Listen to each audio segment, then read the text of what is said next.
Matagal nang hinihintay ng mga fans ang balitang ito at sa wakas, may konting liwanag na tungkol sa posibilidad na makapaglaro si QMB o Quintin Milora Brown bilang local player para sa Gilas Pilipinas. Ayon sa mga source, matagal nang gumagalaw ang SBP sa likod ng mga eksena para ayusin ang eligibility ng nasabing manlalaro. Hindi lang basta usapan, kundi may mga dokumento na talagang hinahanda ito para isumite sa FIBA. Isa sa pinakaimportanteng dokumento sa proseso ay syempre yung passport ni QMB na dapat ay nakuha niya before turning 16 years old. Ito kasi yung isa sa mga pinaka-requirements ng FIBA para sa mga may dual citizenship na gustong makapaglaro bilang lokal sa isang bansa. Ang kampo ni QMB ay nagsumite na raw ng kopya ng nasabing passport sa SBP. Pero bago ito maipasa sa FIBA, kailangan muna itong ma-authenticate o mapatunayan na totoo at hindi peke. Ayaw ng SBP na magmadali at pagkatapos ay mapahiya o masabihan na nagsumite sila ng tampered na dokumento. Kaya naman sinisigurado muna nila ang lahat bago ito maipasa sa international body. Klaro rin na wala namang duda o hinala na peke ang dokumentong hawak ni QMB. Pero parte kasi ito ng due diligence na ginagawa ng SBP, hindi lang kay Quintin, kundi sa lahat naman ng sitwasyon. Sa ngayon, patuloy lang ang proseso. Tahimik lang talaga ang SBP sa mga galaw nila para iwas sa anumang kontrobersya habang inaayos ang mga papeles. Ang maganda rito, willing din talaga si Milora Brown na magsuot ng Gilas jersey.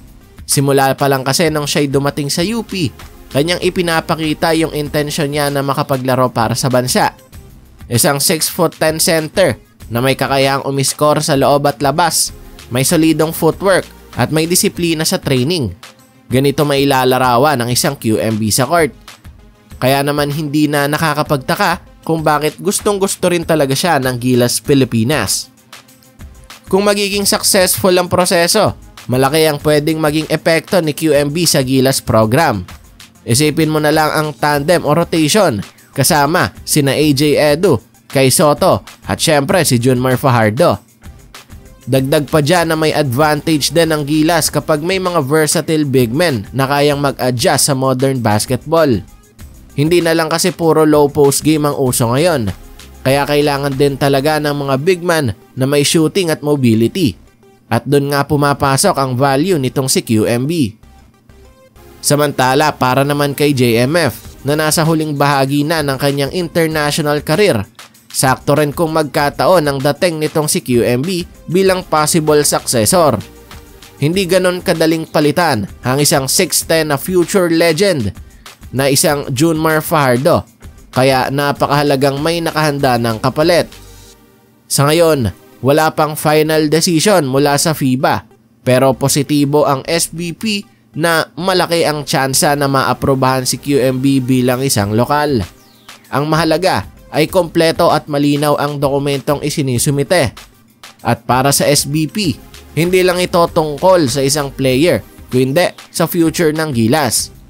Gusto nila na competitive pa rin ang national team sa mga susunod na taon. Ayon sa SBP, hindi nila binabaliwala ang proseso. Tahimik lang sila para hindi maapektuhan ng takbo ng approval. At syempre, para na rin sa reputasyon ng bansa sa international basketball. Sa dulo, ang goal ay hindi lang ang makuha si QMB, kundi ang masiguradong maayos at legal ang lahat. Dahil sa world stage, bawal ang sablay. Hindi lang ito tungkol sa height o galing sa court, dahil ang pinaka-importante rin dito ay yung commitment na maibibigay ni QMB na ipaglaban ng Gilas Pilipinas kahit pa siya'y lumaki sa ibang bansa. Ibang dedikasyon din talaga yung ganon. Kaya naman kung tuloy-tuloy ang magandang takbo ng proseso sa nasabing manlalaro, hindi malabo na sa mga susunod na FIBA tournaments ay makikita rin nating kalaunan itong si Quintin Milora Brown kasama ang Gilas Pilipinas suot ang jersey ng Pilipinas.